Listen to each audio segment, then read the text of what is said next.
Default camera settings aren't always the best for your landscape photography, so today I'm going to talk about the 5 settings I change on all of my cameras.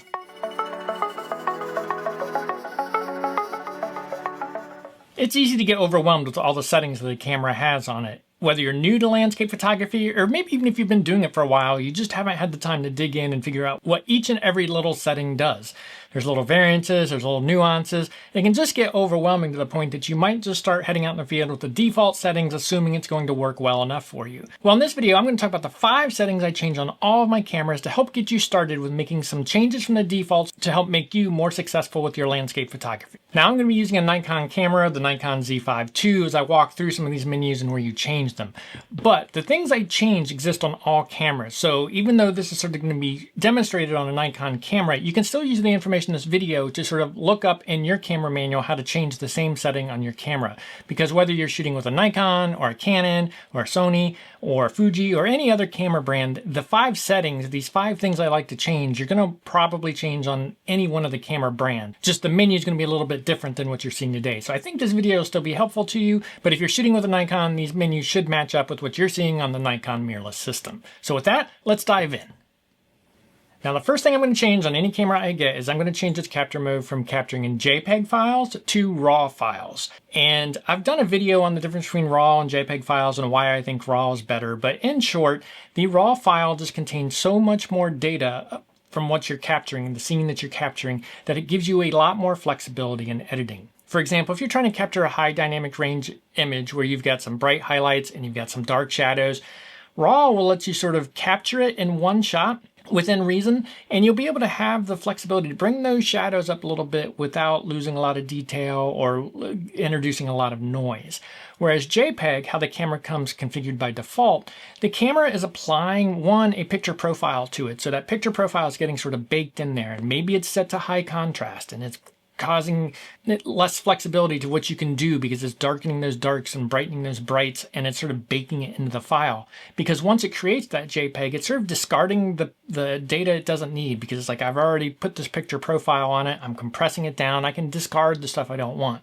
Because it's discarding that data, it sort of hurts your flexibility. Now you can make small changes, you can make the exposure a little brighter, you can raise the shadows a little bit, but not as much as you can with a RAW file.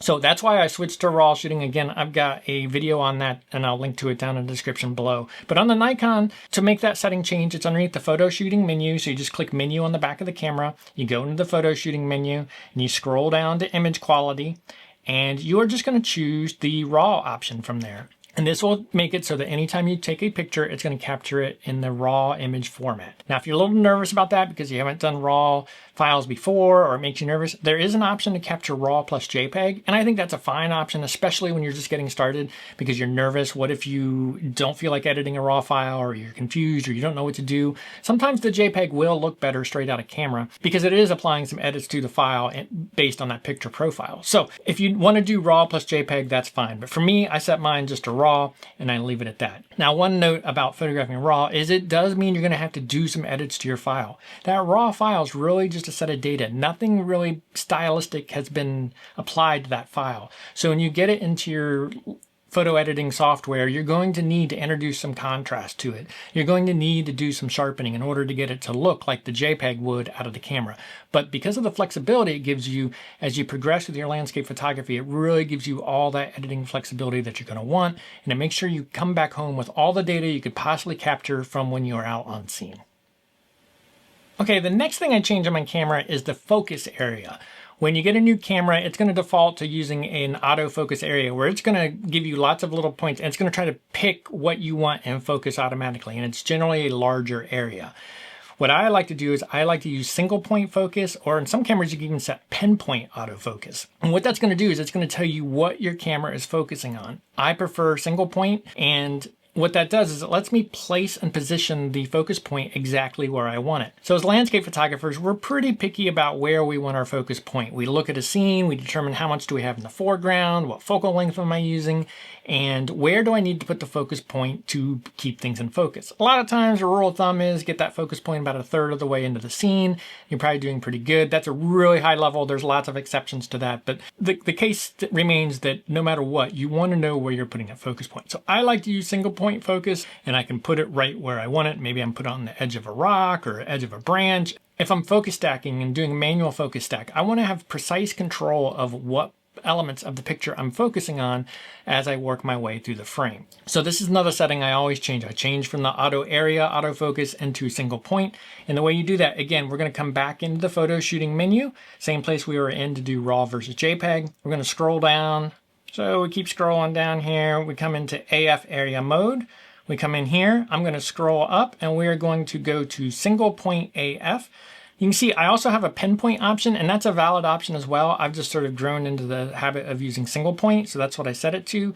But this gives you just that little square, and it gives me very precise control over where I'm focusing. And we all know paying attention to sharpness, depth of field, all of that is made a little easier if you have precise control of where your focus point is. So I switch away from those auto area modes and into single point focus, and that helps me get the sharp photos that I want. So the next setting I changed in my camera is I set it up to do back button focus only.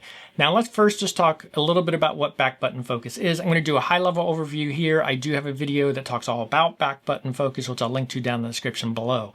But how most people are familiar with how a camera focuses is it's a half press of the shutter. So you put your focus point where you want. If you configured it for single point like we did earlier, you would put that point in a place, you would half press the shutter, and then it's going to get focus and then enable you to take a picture.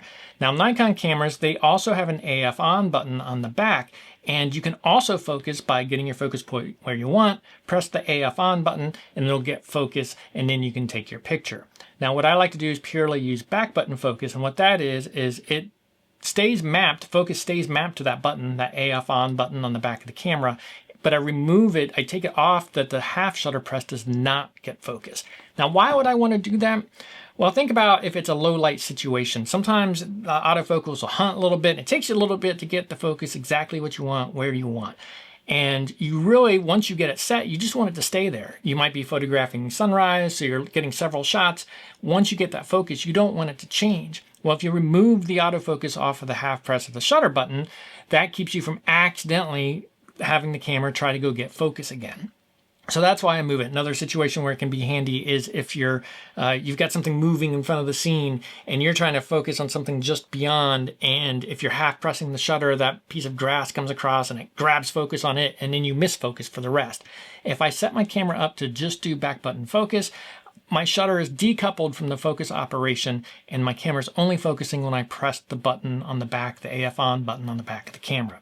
So to change this, what we do is we come into the menu and we go down to the custom settings menu, and then we come into A for focus, and then we come on down to AF activation. By default, it's on. So what it's going to do is the AF on button on the back of the Nikon camera is going to focus, as well as half a shutter press. I'm going to change it to AF on only. So what I'm telling the camera is don't focus when I half press the shutter, only focus when I do AF on, and that's back button focus. I just find it's a more reliable, more flexible focus mode for me.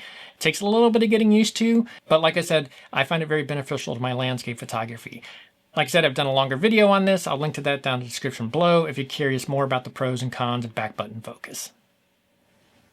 Okay, the next setting I change is my white balance. By default, a camera is going to do automatic white balance, and that seems very handy, and it does work in a lot of cases, and cameras are getting a little better about it these days. But essentially, the camera evaluates the scene, guesses at what the white balance should be, and sets it based on that shot. If you change directions to another place, and if it thinks the white balance should be a little different, it'll auto-update the white balance settings for your camera, run with that, and take the picture with that. Now, what I find is I like to know what my white balance is ahead of time. It's especially important if you're doing any kind of maybe focus stack where you're working your focus through the scene, because that white balance, if you're letting the camera automatically decide, might change from one focus point to the next. Maybe the part of it's in a little bit of shade, so it's going to do one thing to your white balance, then it's going to be a little bit of sunlight, and it's going to do something different with the white balance. And I need that white balance to be the same across the whole stack. Similar with exposure bracketing.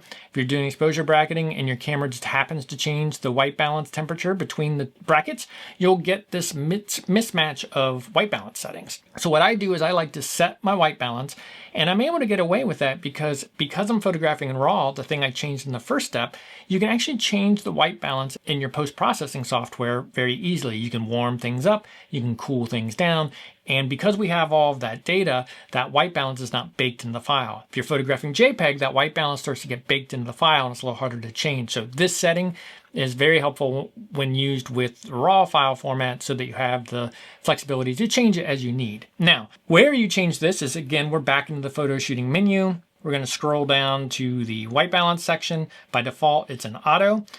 I sometimes will set this to a set Kelvin so I can choose a color temperature. And when I do this, I usually set it to 5500 or 5600K, and this used to be how I do it. But these days I've sort of gotten lazy and I do just take sort of one of the presets.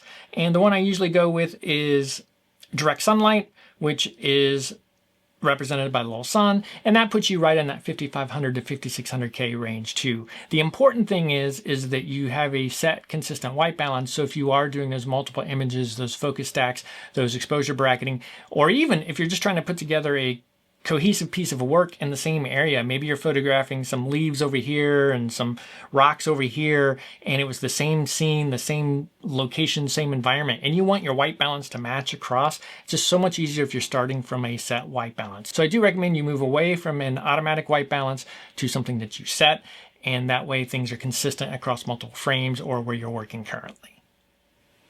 And the last setting I change is picture control. And the reason I change picture control is because so many of the exposure metering techniques and things like that are working off of the JPEG. Even the histogram that I talk about so much, of having the histogram enabled so you can see it and see your tonal range and not blow out your highlights, it's based on the histogram. By default, it's set to a standard picture profile, and that can have a little bit more contrast than I really want in it. So I use picture control, and I usually either set it to neutral or to flat. And what that does is it gives me a very flat, neutral file so that my tools, my exposure tools, are working as I expect. It's still being based on the JPEG, so I'm still losing a little bit of detail up there because it's based on the JPEG representation of the file, even though I'm photographing in RAW. But by setting it to one of the more neutral or flat, I'm able to eke out and really get the most information out of my histogram to make sure I'm not blowing the highlights and I'm getting a properly exposed image. Now to set that, this is another setting that's underneath the photo shooting menu.